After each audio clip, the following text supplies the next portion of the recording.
Une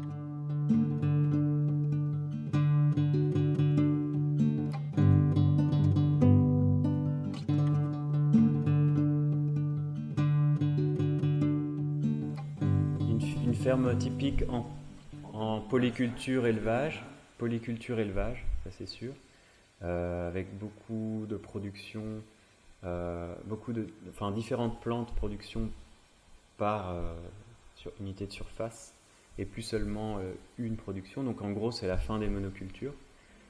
Euh, Beaucoup de main d'œuvre, beaucoup de micro-agriculture hyper intensive.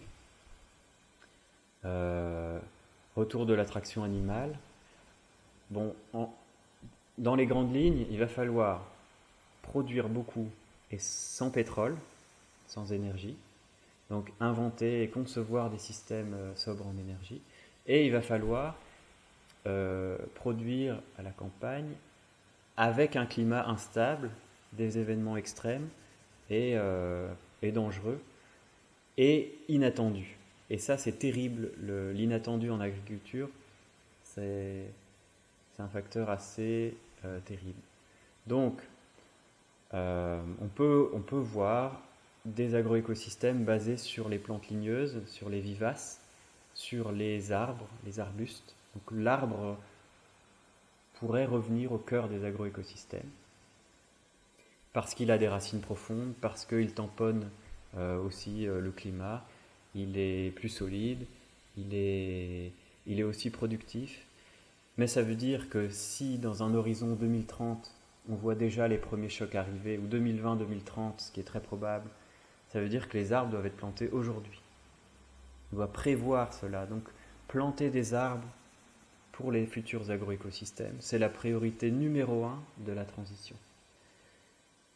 Voilà.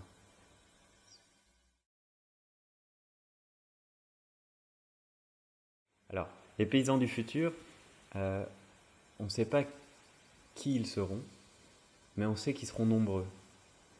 Petit calcul, si on n'a plus la disponibilité en énergie fossile, donc en énergie bon marché abondante, alors il faudra de la main-d'œuvre. Beaucoup, beaucoup de main-d'œuvre. Une boutade, ça résout le problème du chômage. Ça, c'est clair.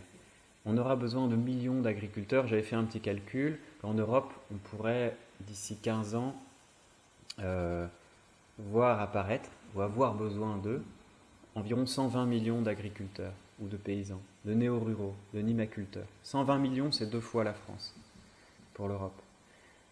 Si on amorce une transition plus ou moins réussie,